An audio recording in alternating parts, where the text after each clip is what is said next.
suara kayak ada orang yang napak kayak gitu.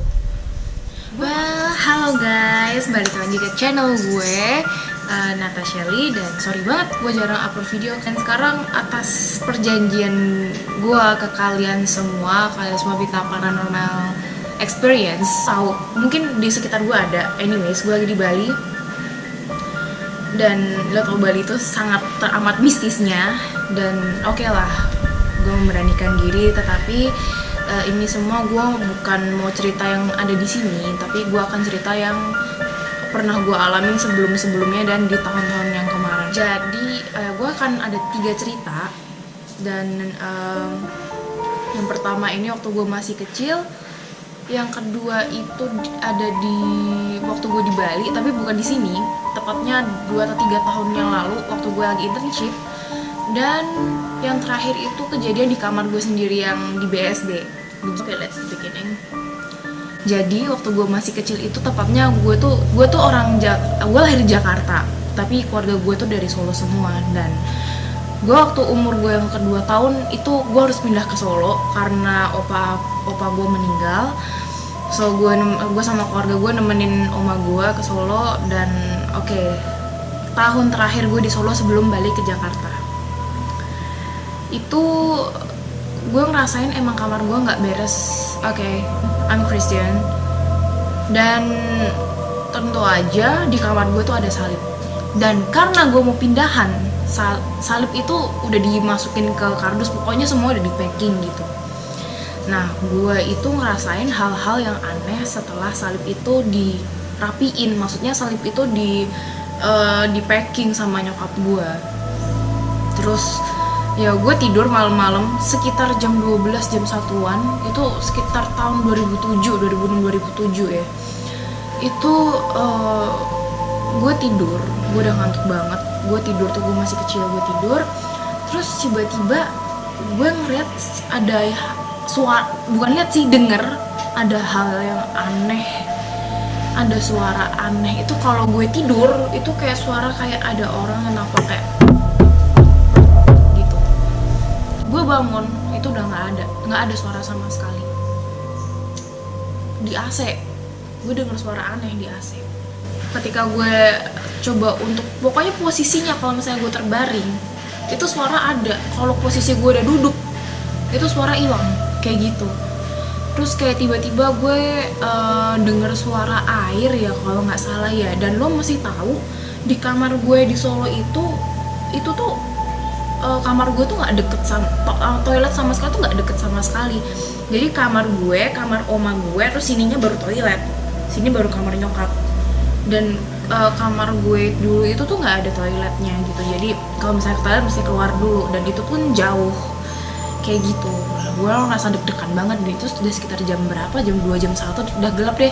Pokoknya dulu kan gue nggak pernah kan tidur lebih dari jam 12 tuh nggak pernah. Jam 10 tuh udah kelewat malam lah istilahnya lah.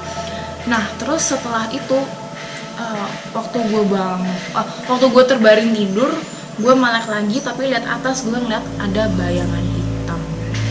I don't know. Tapi ya ini percaya atau nggak percaya, ini emang kenyataan. Dan yang itu gue ngerasain sendiri. Dan ya namanya gue masih kecil ya, I'm afraid. Jadi setelah itu gue mau nggak mau, gue saking nggak konsennya, gue juga nggak tahu ternyata kamar gue itu kekunci. Itu hal anehnya juga. Jadi kamar gue itu bukan kunci yang cetlek itu bukan, tapi sindik. Kalau orang Jawa sih bilangnya sindik, gue nggak tahu deh kalau di Indo apa. Jadi pokoknya tiba-tiba gue tuh nggak pernah kunci pintu waktu gue tidur tuh, nggak pernah sama sekali. Kenapa tiba-tiba gue udah buru-buru bawa selimut, gue bawa guling, bawa bantal, gue mau pindah ke kamar nyokap, kok gue buka gini-gini udah nggak, gue udah ketakutan banget kan. Terus gue baru lihat sindiknya, ternyata disindik. Wah, itu sih wow. Nah, itu cerita pertama. Yang cerita kedua itu kejadian di Bali, tapi bukan di sini. Jadi waktu gue internship sekitar tahun 2015. Jadi gue internship itu sama 3 orang lainnya. Jadi ada Jadi 4 orang ya internship, ada gue, ada namanya Priscil, ada Raindea, sama satu lagi Danita Vinarosa. Nah, jadi kita tuh kan ya kita di jurusan fashion design, jadi kita internship di sini. Terus kita internship di PT Ali Karisma. Ya kita kebetulan kita tuh pesan kos tuh terlalu jauh, jadi kita pesan kos tuh di Denpasar, padahal kantor kita itu di Kerobokan, di Kuta Utara. Nah, singkat cerita, tiba-tiba teman kita tuh ada yang baik hati minjemin rumahnya karena dia lagi di luar kota. Dia emang punya rumah di Jakarta, jadi dia pinjemin kita, tapi dia titip satu temen dari Jepang. Itu ya udah, let's say itu rumah, tapi ya oke lah, bareng-bareng buat kumpul-kumpul bareng gitu. Nah, singkat cerita, tiba-tiba entah kenapa temen-temen gue itu pengen banget nonton horor. Gue juga udah malam-malam sekitar jam 1 jam 2-an, entah kenapa di mana kan searchingnya kan lewat YouTube tentang apa ya mostly sih horor di Jepang, film horor di Jepang, dan itu kan serem-serem. Nah, terus tiba-tiba next page-nya itu lagu nyinden. Mereka penasaran, terus akhirnya mereka sengaja klik itu. Nah, singkat cerita, tiba-tiba, jadi kita kan nontonnya kan berlima nih, ada gue, Priscil, Dea, Cidan, sama namanya Kenzo, orang Jepang ini. Teman gue ada pembantu di sana. Terus kita panggilnya Bibi kan di sana. Terus tiba-tiba gue denger nih dari kamar suaranya keras banget, tapi lembut banget, manggil si Kenzo dari bawah. Terus gue langsung tanya, bukan tanya sih, gue bilang sama si Kenzo kan, Kenzo, Bibi panggil. Gue bilang kayak gitu. Dia bilang, hah? What do you mean? Iya, Bibi panggil, ke bawah deh. Nah, terus Kenzo tanya nih ke bawah, Bi, tadi panggil Kenzo ya? Nah, gue tahu nih suara mbaknya tuh sama yang tadi manggil tuh emang beda. Mbaknya bilang, enggak manggil kok. Kenapa? Tadi mbak habis dari warung. Jeder. Terus si Kenzo langsung, oke, langsung kicep semua. Habis itu semua YouTube yang tadi pada dengerin lagu nyinden dan segala macam itu langsung di close semua. Ya, gue udah bilang sama, oke, singkat cerita, everything is fine. Nah, itu cerita gue yang kedua. Enggak sih, ya agak dikit merinding sih sebenarnya, cuma it's okay. Nah, gue mau cerita yang ketiga. Yang ketiga ini baru kejadian sebulan yang lalu di kamar gue sendiri. Tapi ya ini believe it or not, tapi gue tetap positive thinking, itu bukan hal yang mistis. Gue tetap positive thinking kalau itu emang kesalahan gue sendiri. Jadi waktu November awal tahun kemarin itu gue ke Bali.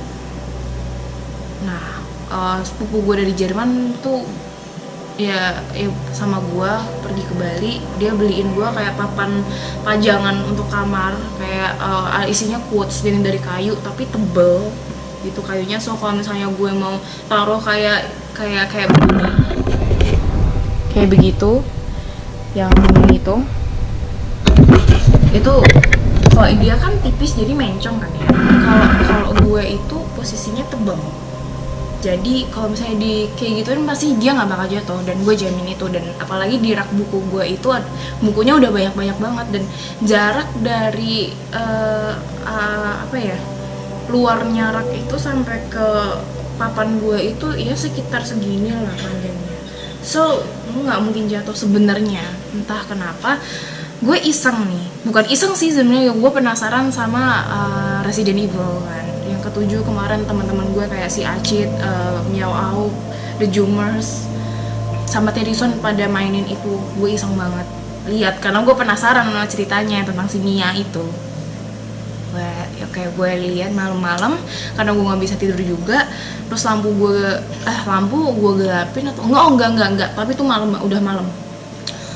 udah malam terus tiba-tiba sebelumnya itu gue mau ambil rak buku kan siangnya, jadi yang harusnya dia ada di sini terus gue balikin jadi di sini, tetapi jarak dari luar sampai itu ya segini, itu yang tadi gue bilang, jadi nggak mungkin jatuh sebenarnya. Dan itu AC pun nggak akan, anginnya tuh nggak akan sampai kayak, ya nggak sampai kayak angin di laut, itu nggak mungkin dong ya kan.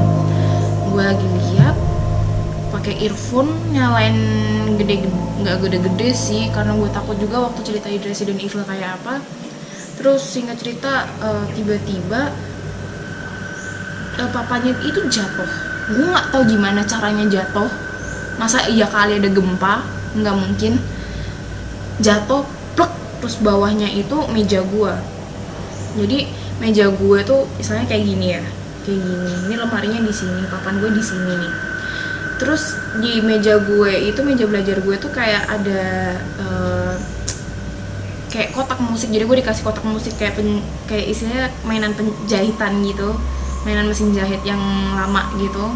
Terus yang musiknya tuh yang la la la la la la la la itu.